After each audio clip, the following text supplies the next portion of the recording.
अल्लाह के नबी ने कितनी प्यारी याद फरमाया, कुन फिद दुनिया कान्नका गरीबुन औ आबिरु सबील। ऐ मेरे सहाबी, तू दुनिया से दिल न लगाना, दुनिया को सब कुछ न समझ लेना।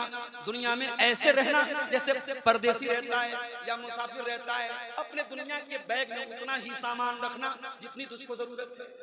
दुनिया से जरूरत से ज्यादा दिल मत लगाना, दुनिया को जरूरत से ज्यादा अहमियत मत देना। एक मर्तबा अल्लाह के प्यारे नबी रास्ते से जा रहे हैं, एक बकरी का बच्चा मरा हुआ पड़ा।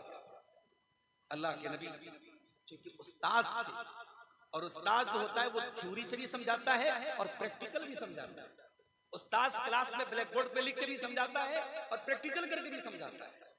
अल्लाह के रसूल सल्लल्लाहु अलैहि वसल्लम ने उस बकरी के बच्चे का कार्य किया और कहा कि ऐ मेरे सहाबा, ये मरा हुआ बकरी का बच्चा कौन खरीदेगा एक दिरहम? सहाबा ने कहा, अल्लाह के नबी, मरा हुआ बकरी का बच्चा मुर्दार हो चुका है, बेकार हो चुका है, कौन खरीदेगा? कोई नहीं खरीदेगा। कहा फ्री में देगा तब देंगे। आपने फरमाया, लद्दुनिया अहबरु अलल्लाहि मिन ज़ालिक। ऐ मेरे सहाबा, अल्लाह की नजर में दुनिया की हैसियत इस मरे हुए बकरी के बच्चे से ज्यादा नहीं है।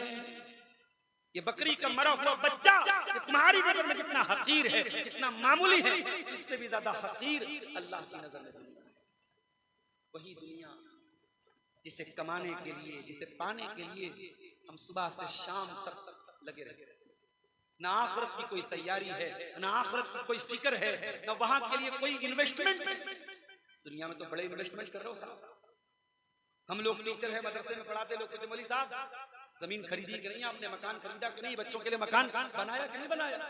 बेटी पैदा हुई हमारे पास, मदरसे में एक आदमी आया LIC वाला, मौलाना साहब आपको बेटी पैदा हुई, मुबारक हो, माशाअल्लाह, बेटी के नाम का बीमा ले लीजिए, इंश्योरेंस करा लीजिए। हम तो दुनिया में साहब बड़ा सोचते हैं, बेटी के लिए सोचते हैं, बेटों के लिए सोचते हैं, जमीन खरीदते हैं, जायदाद खरीदते हैं। आखिरत के लिए कौन सोचेगा मेरे प्यारे साहब? जुमा की नमाज आपने कल पढ़ी है, जुमा की नमाज में इमाम साहब ने सूरह आला की तिलावत की होगी और ये आयत भी आपके कानों से टकराई होगी। बल तुसिरूनल हयातद दुनिया, बल तुसिरूनल हयातद दुनिया वल आखिरतु खैरुन व अबका। ऐ मेरे बंदो, तुम दुनिया की जिंदगी को तरजीह देते हो, जबकि आखिरत की जिंदगी ज्यादा बेहतर और ज्यादा बाकी रहने वाली है। दुनिया का क्या है मेरे भाई? दुनिया का कुछ नहीं, सब ठाट पड़ा रह जाएगा जब लाद चलेगा बन जाएगा। अल्लाह की कसम, हमारा नाम भी बाकी नहीं रखेगा। हमारे बच्चे कुछ दिन तक हमारा नाम याद रखेंगे, बच्चों के बच्चे आएंगे, दादा का नाम याद रखेंगे, फिर उनके जब बच्चे आएंगे वो जो भाई तुम्हारे परदादा कौन थे, तुम्हारे दादा के अब्बा का नाम क्या था, हमारा नाम भी हमारी आने वाली नस्ल याद नहीं रखेगी। जिस नाम को हमने इतना नाम कमाया है, ये नाम भी लोग याद नहीं रखेंगे। हमारी जमीनों पर कोई और कब्जा कर लेगा, हमारे घर में कोई और रहेगा, हमारा पैसा कोई और ले लेगा, हमारा कुर्ता किसी गरीब को दे दिया जाएगा, हमारी टोपी किसी गरीब को दे दी जाएगी, हमारी चारपाई पे कोई और सोएगा, हमारी बेवा से कोई और शादी कर लेगा, हमारे घर में कोई और रहेगा। क्या है ये हकीकत दुनिया की मेरे साथ? इसीलिए कुरान में अल्लाह कहता है, वमल हयातुद दुनिया वमल हयातुद दुनिया इल्ला मताउल गुरूर। ऐ मेरे बंदो, ये दुनिया धोखे का सामान है, ये बहुत धोखेबाज है, बहुत फ्रॉड है दुनिया, फ्रॉड है ये दुनिया। जानते हो, कल हमारे बड़े अब्बा का इंतकाल हुआ। मैं तो मौत के टाइम नहीं था, मैं कल जुमा के टाइम पहुंचा बनारस में। तो जनाजे के पहले जब लाश रखी गई तो मैंने देखा कि मुंह खुला हुआ है, मुंह जो है पूरा खुला हुआ है। तो मैंने बड़े अब्बा के बच्चों से पूछा कि जब इंसान का इंतकाल होता है और मुंह खुला रहता है तो फौरन उसको पट्टी बांधा जाता है ताकि मुंह बंद हो जाए, तो आप लोगों ने नहीं बांधा था? तो उन्होंने कहा कि हम लोग बांधे थे लेकिन फिर खुल गया। अल्लाह, यानी इंसान जिस पोजीशन में मरा है, मरने के बाद पोजीशन भी चेंज नहीं हो पाती। अगर मुंह खुला है तो खुला है, आंखें खुली हैं तो खुली है। अगर हाथ में कोई चीज पकड़ के मरा है तो उसी तरीके से पकड़े, बड़ी मुश्किल से निकाली। कभी किसी मुर्दे को आपने गुस्ल देते हुए देखा है? मुर्दे का कुर्ता कैसे उतार तो नहीं सकते ना, उसको कैंची से काटते हैं। अल्लाह, दुनिया में इंसान कपड़ा चेंज करता है, कमरा बंद करके करता है। और आज लोग नहला रहे हैं और कैंची से उसका कुर्ता उतार नहला रहे हैं। दुनिया में लक्स से नहाता था, लाइफ बॉय से नहाता था, सिंथॉल से नहाता था, उसका फेवरेट साबुन था। और अब तो साबुन का भी दौर चला गया, अब वो बॉडी वॉश आ रहा है, बॉडी वॉश से लोग नहा रहे हैं। दुनिया में बॉडी वॉश से नहाता था, साबुन से नहाता था, शैम्पू से सर धोता था, फेस वॉश से चेहरा धोता था, दाढ़ी के लिए वो अलग क्या बोलते उसको बियर्ड लोशन लगाता था, क्या क्या। हमारे नौजवान बेचारे जो शौकीन किस्म के सब जानते होंगे, इतनी तरीके के लोशन आते। धूप में निकलता तो सन क्रीम लगाता था, जाड़ा आता तो विंटर क्रीम लगाता था, गर्म पानी से नहाता था। आज मर गया, कोई पूछने वाला नहीं कि भाई ये मर गया है, जाड़े का मौसम है, चलो इसको गर्म पानी से नहला दो, गीजर के पानी से नहला, कोई पूछने वाला नहीं, कोई नहीं पूछने वाला है। अरे ये तो लक्स से नहाता था, लक्स लाओ, सिंथॉल लाओ, लाइफ बॉय लाओ, बॉडी वॉश लाओ, फेस वॉश लाओ, नहीं, बस नहला दिया। दुनिया में कपड़ा पहनता था, ब्रांडेड कपड़ा पहनता था। अभी मुझसे किसी नौजवान ने कहा मौलाना आप शेरवानी नहीं पहनते, मैं सदरी पहनता हूँ, शेरवानी कम पहनता हूँ। शेरवानी में झंझट थोड़ा ज्यादा है, लेकिन शेरवानी अच्छी लगती है, खूबसूरत लगती है। दुनिया में इंसान कितने महंगे महंगे कपड़े खरीदता है, कितने महंगे। बनारस में साड़ी बनती है, बॉलीवुड की एक बहुत बड़ी हीरोइन की शादी हुई तो बनारस से उसका लहंगा गया था, उसमें सोने की जरी का काम हुआ था, 1 लाख या 1.5 लाख का लहंगा था। इतना महंगा कपड़ा पहना जाता है। मरने के बाद कौन लहंगा पहनता है मेरे? मरने के बाद कौन साड़ी पहनता है? मरने के बाद कौन शेरवानी पहनता है? 3 कॉटन की सफेद चादरों में कफनाया जाता है। दुनिया में ब्रांडेड करने वालों, हमारी औकात यही है, मरोगे तो 3 कॉटन की चादरों में कफनाया जाएगा। दुनिया में स्कॉर्पियो लेके घुमा करता था, बोलेरो लेके घुमा करता था, फॉर्च्यूनर लेके घुमा करता था, ऑडी लेके घुमा करता था। दुनिया में तेरी गाड़ी की रफ्तार का कोई मुकाबला नहीं था। मगर इंसान तू कितना बेबस हो चुका है। आज 4 लोगों के कंधे पर तेरा जनाजा जा रहा है, 4 लोग अपने कंधे पे सवार करके तुझको कब्रिस्तान लेके जा रहे हैं। जनाजे की नमाज हो रही है, इमाम साहब जनाजा पढ़ा रहे हैं, और हाय हाय तू इतना बदनसीब था, तेरे बच्चों ने पूर्णिया के सबसे महंगे स्कूल में पढ़ाई की, तेरी बेटियों ने सबसे महंगे स्कूल में पढ़ाई की थी, मगर तेरा एक बेटा भी इस लायक नहीं, एक बेटी भी इस लायक नहीं कि तेरी जनाजे की नमाज पढ़ सके। तुझे 5 बेटे हैं, 4 बेटे हैं, तेरा एक बेटा भी इस लायक नहीं है कि तेरी जनाजे की नमाज पढ़ सके। तू इतना बेबस है, ऐ इंसान, तू गौर कर, तू कितना बेबस और कमजोर है। तेरा जनाजा हो रहा है, तेरा अपना बेटा जनाजा की नमाज की दुआ कर उसको नहीं आता। जनाजा हो गया, कब्र में उतारा गया, कब्र में लेटा दिया गया, तख्ता लगा दिया गया, मिट्टी डाल दी गई, रिश्तेदार आ रहे हैं मिट्टी दे रहे हैं, बच्चे आ रहे हैं मिट्टी दे रहे हैं, सब लोगों ने मिट्टी दी और मिट्टी दे के हाथ छाड़ के चले गए।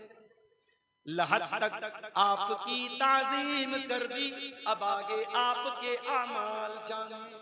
बस यहाँ तक आपका एहतराम कर दिया, आपका सम्मान कर दिया, आपकी इज्जत कर दी। अब्बा जान, अब इसके आगे हम आपके काम आने वाले। अब कब्र में आपको अंधेरा मिलेगा कि रोशनी मिलेगी? कब्र में मुनकर नकीर के सवालों का आप सही जवाब देंगे कि फेल हो जाएंगे?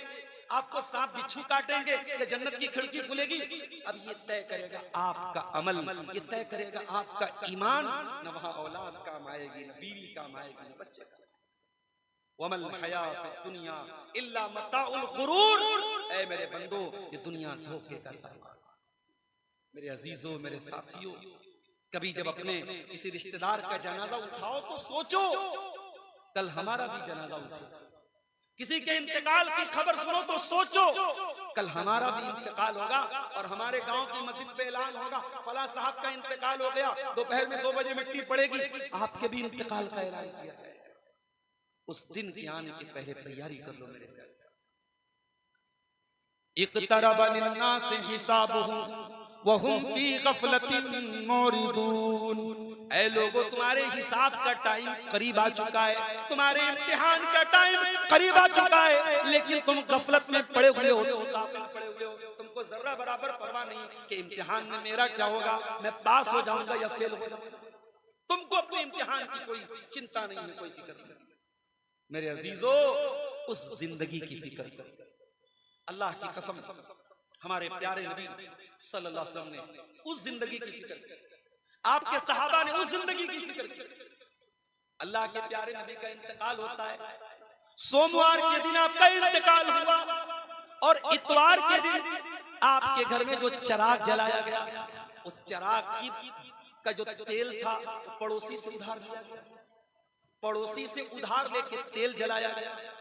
आपका इंतकाल हुआ तो आपकी जो ज़रा थी वो एक यहूदी के यहाँ गिरवी रखी गई थी और बदले में 30 सा जौ लिया गया था। 30 सा जौ के बदले आपकी ज़रा गिरवी रखी गई थी।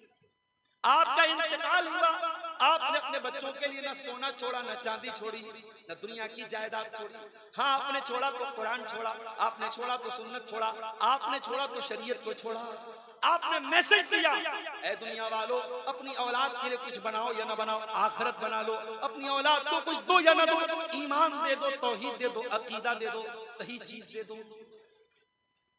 नबी का इंतकाल हो गया। नबी के इंतकाल के बाद हजरत अबू बकर सिद्दीक को खलीफा बनाया गया।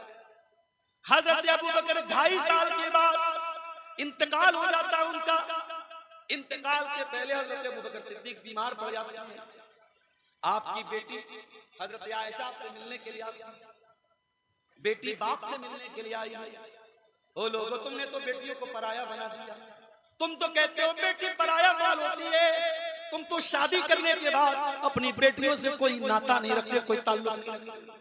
मगर अल्लाह की कसम, मेरे नबी ने ये तालीम नहीं दी। बेटी न शादी के पहले पराई होती है, न शादी के बाद पराई होती है। बेटी हमेशा अपनी होती है। और आज भी गवाह है दुनिया कि जब बाप बीमार होता है, बेटा बाद में हाल चाल लेने आता है, बेटी पहले हाल चाल लेती है। बेटा उसी घर में है, बाप की परवाह नहीं है, माँ की परवाह नहीं है। बेटी अपने ससुराल में है, लेकिन फोन करके पूछती है, अम्मा तुम कैसी हो, अब्बा तुम कैसे हो। अब्बा की और अम्मा की हाल चाल बेटी अपने ससुराल से लेती है। मेरे साथ बेटियों को पराया न समझो मेरे भाई, बेटियों को हमेशा अपना समझो। हजरत आयशा अपने बाप को देखने के लिए आई। बाप बीमार है और मौत की कगार पे है, मरने वाला है, और बेटी अपने बाप से मिलने के लिए। हजरत अबू बकर ने पूछा, ऐ मेरी बेटी आज कौन सा दिन है। हजरत आयशा ने फरमाया, अब्बा जान आज सोमवार का दिन है। कहा है मेरी बेटी, ये बता कि क्या अल्लाह के रसूल का इंतकाल भी सोमवार के दिन हुआ। कहा कि हाँ अब्बा जान, अल्लाह के नबी का इंतकाल भी सोमवार के दिन हुआ। कहा कि अल्लाह, काश मेरा भी इंतकाल आज ही के दिन हो जाए, मैं अपने दोस्त के पास आज ही के दिन चला जाऊं। फिर पूछा कि ऐ मेरी बेटी, ये बता जब अल्लाह के नबी का इंतकाल हुआ था तो कफन में कितने कपड़े दिए गए। हजरत आयशा से पूछ रहे हैं। कौन पूछ रहे हैं? उनके बाप पूछ रहे हैं। बाप अपनी बेटी से मसला पूछ रहा है। ओ मियां बाजार वालों, पूर्णिया वालों, वो कस्बा वालों, हजरत अबू बकर एक मैसेज दे रहे हैं, एक संदेश दे रहे हैं, अपनी बेटियों को इस काबिल बनाओ, अपनी बेटियों को ऐसी तालीम दिलाओ कि जब आपको कोई मसला पूछना पड़े तो आपकी बिटिया आपको जवाब। अपनी बेटियों को इस लायक बनाओ। और आज भी अल्लाह की कसम, जब लड़कियां पढ़ाई में आगे निकलती हैं, इंटरनेट पर आप देख लीजिए कितनी अच्छी कुरान की तिलावत कुछ औरतें करती हैं, कुछ लड़कियां करती हैं, बड़े बड़े मर्द हजरात नहीं कर सकते। हाफिजा हैं, आलिमा हैं, दीन की जानकार हैं, मसले मसाइल की जानकार हैं। अगर औरत सही तालीम दी जाए, लड़की को सही तालीम दी जाए तो लड़की बहुत कुछ कर सकती है। आज आपने लड़कियों को दीन की तालीम नहीं दी। आपकी मस्जिद है गांव की, जुमा हो रहा है, जरा सीने पर हाथ रख के बताओ कि आपकी जामा मस्जिद में औरतों का इंतजाम है। सीमांचल की अक्सर मस्जिदों में मैंने देखा लेडीज का इंतजाम नहीं। क्यों नहीं है भाई?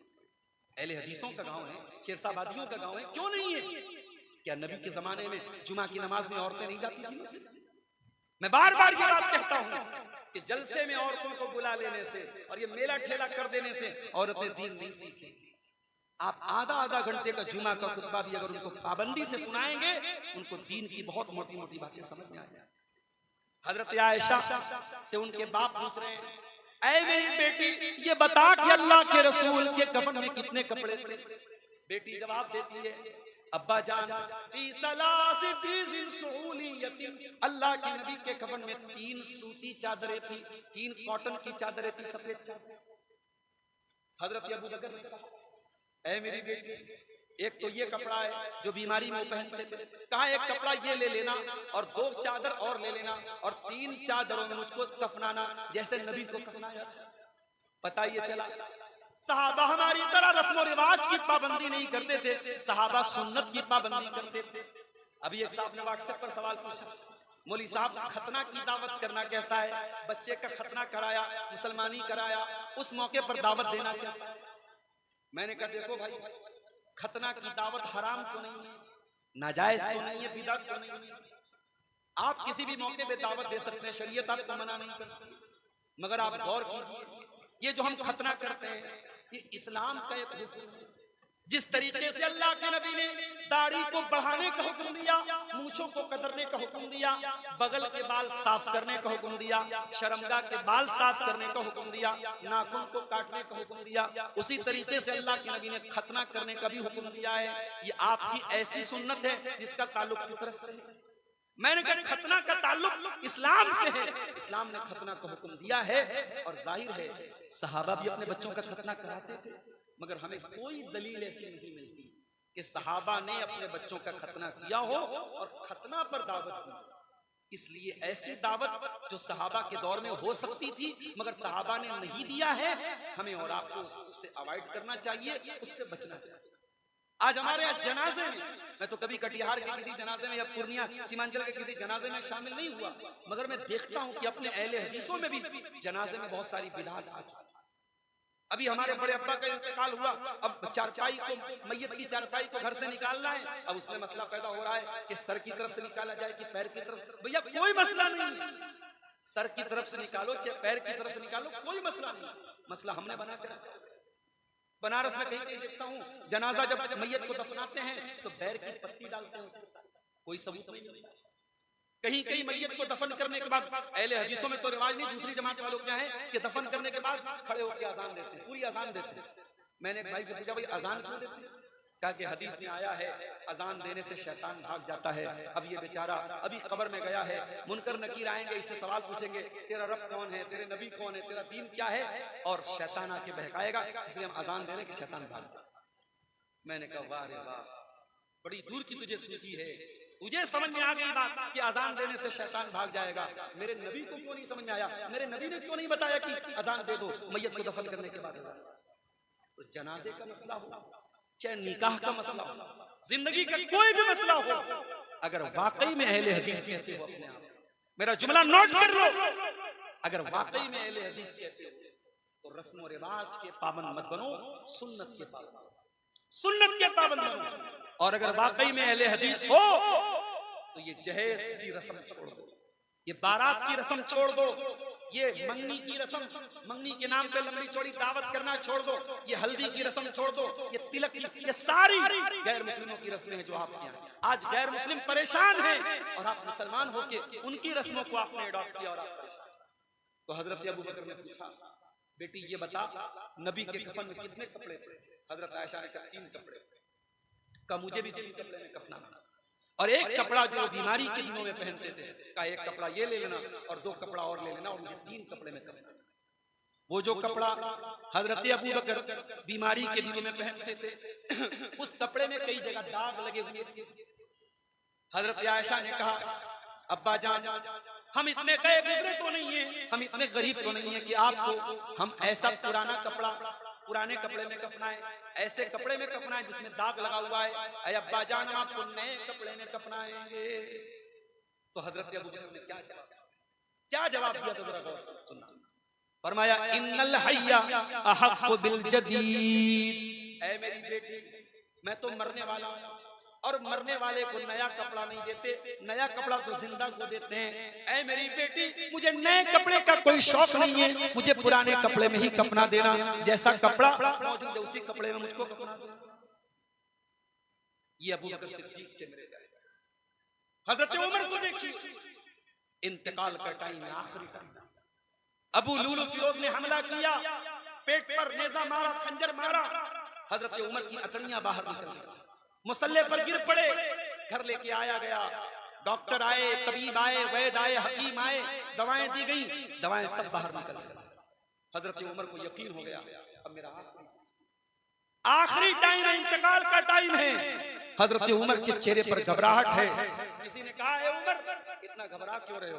आप तो अल्लाह के नबी के बड़े प्यारे साथी हैं, बड़ा साथ दिया है आपने इस्लाम का, बड़ी मोहब्बत करते थे अल्लाह के नबी आपसे, आपको इतना परेशान होने की जरूरत नहीं। हजरत उमर ने फरमाया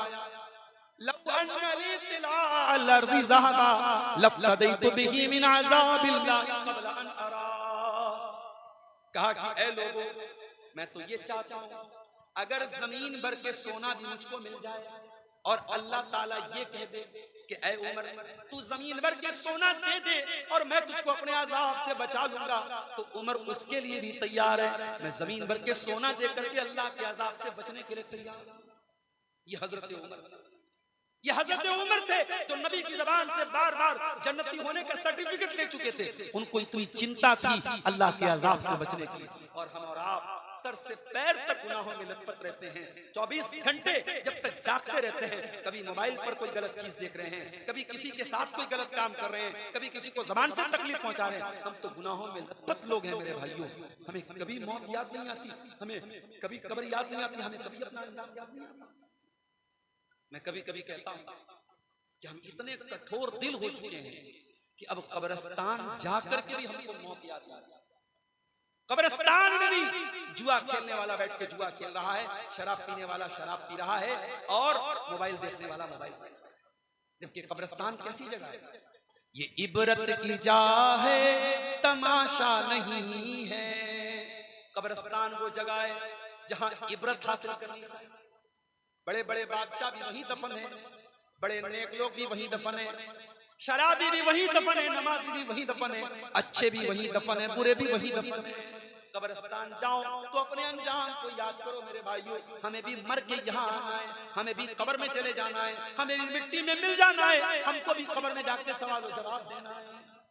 इसीलिए अल्लाह के नबी के डबल दामाद, जिनके निकाह में नबी की 2 बेटियां, जो रुकैया के भी शौहर थे, जो में उम्मे कुलसूम के भी शौहर थे, अल्लाह के प्यारे रसूल के डबल दामाद, दोहरे दामाद ज़ुन्नूरैन हजरत उस्मान गनी रज़ी अल्लाह ताला अन्हु जब किसी कब्रिस्तान के पास से गुजरते थे, जब किसी कब्र के पास से गुजरते थे, ज़ारो कतार रोने लगते थे, फूट फूट के रोने लगते थे, आंखों से आंसू बहने लगते थे।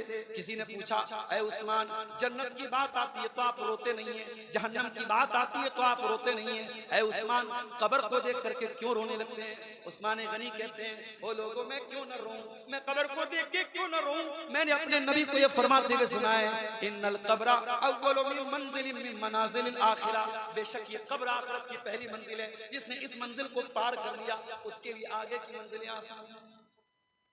अहले हदीसों, कब्रिस्तान जाया, मैं ये नहीं कहता अजमेर जाओ, मैं ये नहीं कहता कि ये बड़ी बड़ी पक्की जो मज़ारें बनी है वहां जाओ, अपने कब्रिस्तान जाओ, अपने गांव के कब्रिस्तान जाओ और देखो तुम्हारी माँ वही दफन है, तुम्हारे दादा वही दफन है, तुम्हारा बाप वही दफन है। उनको देख करके अपनी मौत को याद करो। उस्मान गनी कहते हैं, मैं कब्रिस्तान को देखता हूँ तो मुझे वो हदीस याद आ जाती है, अल्लाह के नबी ने कहा कब्र आखिरत की पहली मंजिल है, जो इस मंजिल से बच गया उसके लिए आगे की मंजिलें भी आसान। एक मर्तबा अल्लाह के नबी सहाबा को लेके अपनी माँ की कब्र पे गए और माँ की कब्र पे जब पहुंचे माँ की ममता याद आई, माँ का प्यार याद आया। 6 साल की उम्र में अल्लाह के नबी ने माँ को खोया। 6 साल के बच्चे की मेमोरी आज 50 साल के बाद रिपीट हो रही है, रिवाइंड हो रही है। 6 साल की उम्र में माँ का प्यार और माँ की ममता को आपने खोया था, आज 50-60 साल उम्र हो चुकी है, आज आपको अपनी माँ की याद आई है। माँ की कब्र पे आप गए हैं और आंसू बहा रहे हैं। अल्लाह के नबी फूट फूट के रो रहे हैं, सारों कतार रो रहे हैं और आपको रोता हुआ देख के आपके सहाबा भी रोने लगे, सहाबा भी रोने लगे। और नबी ने रोते हुए फरमाया कि ऐ मेरे सहाबा, मैंने अपने रब से 2 चीजों की इजाजत मांगी थी, एक चीज की इजाजत मिल गई और एक चीज की इजाजत नहीं मिली। मैंने अपने रब से इजाजत मांगी थी कि ऐ अल्लाह, मैं अपनी माँ के लिए मग़फ़िरत की दुआ करना चाहता हूँ, मैं अपनी माँ की मग़फ़िरत की दुआ करना चाहता हूँ। अल्लाह ने मुझको परमिशन नहीं दी, अल्लाह ने मुझको इजाजत नहीं दी।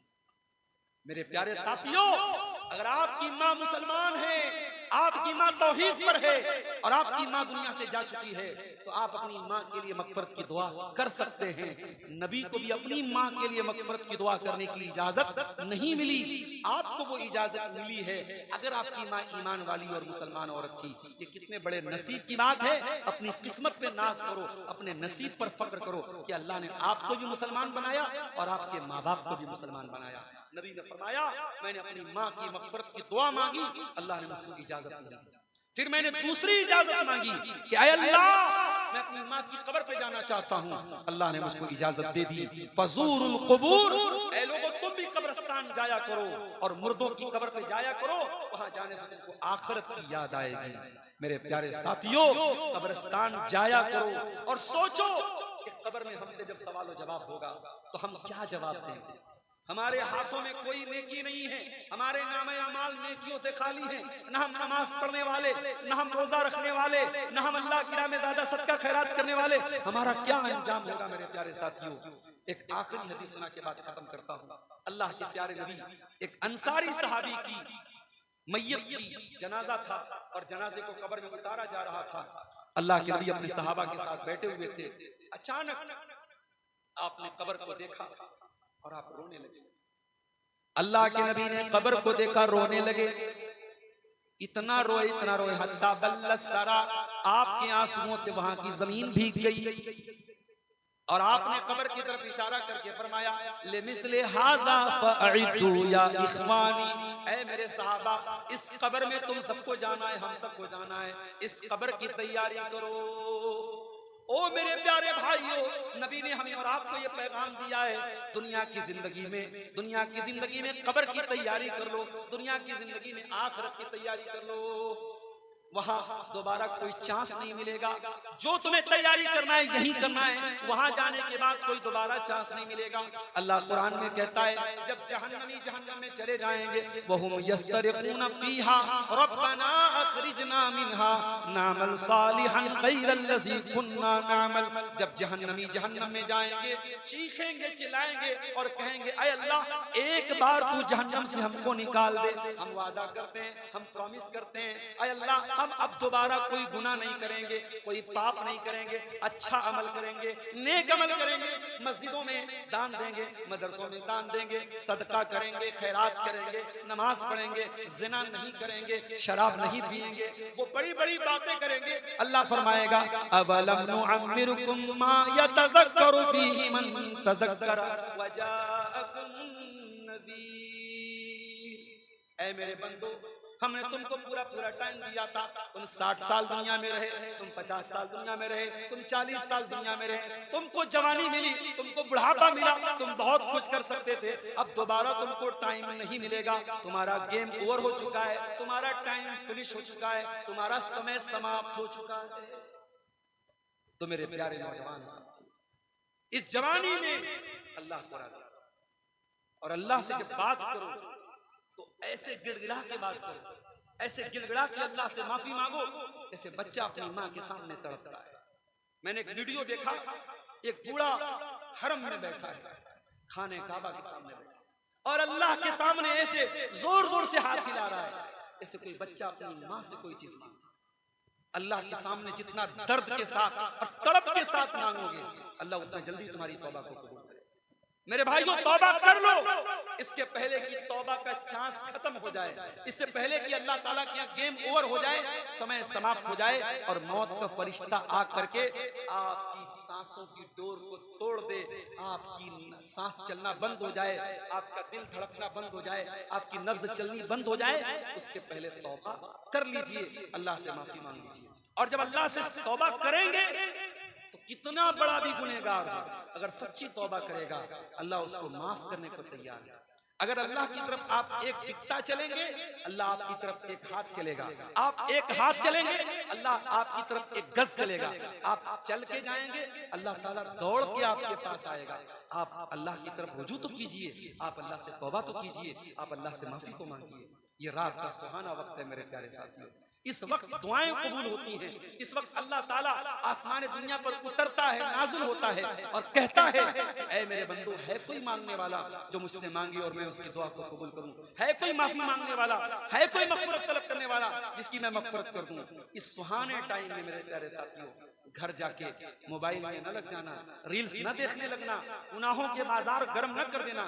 इस सुहाने वक्त में अगर मौका मिले घर जाना और वजू करके, फजर का टाइम भी बहुत ज्यादा नहीं बचेगा, घर जाके आप अल्लाह के सामने रोने लगना, गिड़गिड़ाने लगना, माफी मांगना, तौबा कर लेना। और क्या पता कि वो तौबा के जो आंसू निकलेंगे आंखों से, वो आंसू हमारे गुनाहों की सारी आग को बुझा देंगे। दुनिया के किसी पानी में वो पावर नहीं है, तो तौबा के आंसुओं में जो पावर है मेरे प्यारे साथियों। अल्लाह के नबी ने फरमाया, ला यलिजुन नार रजुलुन बका मिन खशियतिल्लाह, वो इंसान जिसकी आंखों से अल्लाह के खौफ से आंसू बहता हो, वो इंसान जहन्नम में नहीं जा सकता है। वो आंखें जहन्नम में नहीं जाएंगी। अपनी आंखों को रोने की आदत डलवाओ मेरे भाइयों, अपनी आंखों से अल्लाह की बारगाह में आंसू बहाने की आदत डालो। दुआ है रब्बे करीम से, रब्बुल आलमीन हमें और आपको नेक अमल करने की तौफीक अता फरमाए। रब्बुल आलमीन हमें जिंदगी में ही मौत के बाद की तैयारी की तौफीक अता फरमाए। रब्बुल आलमीन हमें कब्र के अंदर की जो जिंदगी है, उस जिंदगी को बेहतर बनाने की हमें तौफीक अता फरमाए। अल्लाह हमारी कब्र की मंजिलों को आसान फरमाए। अल्लाह मैदान महशर की मंजिलों को आसान फरमाए। रब्बुल आलमीन जिस इदारे के लिए आज का यह प्रोग्राम हुआ है, इस इदारे को मजीद तरक्की अता फरमाए और हमें तौफीक दे कि हम इस इदारे को हम तरक्की दें, इस इदारे का साथ दें और इस इदारे से जो बच्चे और बच्चियां पढ़ें, अल्लाह ताला उन्हें दीन का सच्चा खादिम बनाए। रब्बुल आलमीन हमें से जो बीमार हैं उनको शिफाए कामिला अजला अता फरमाए। जो रोजी रोटी से परेशान हैं, अल्लाह उनके कारोबार में बरकत नसीब फरमाए। जिनके माँ बाप दुनिया में हैं, अल्लाह उनको अपने माँ बाप की खिदमत करने की तौफीक दे और जिनके माँ बाप दुनिया से जा चुके हैं, अल्लाह उनके माँ बाप की मग़फ़िरत फरमाए।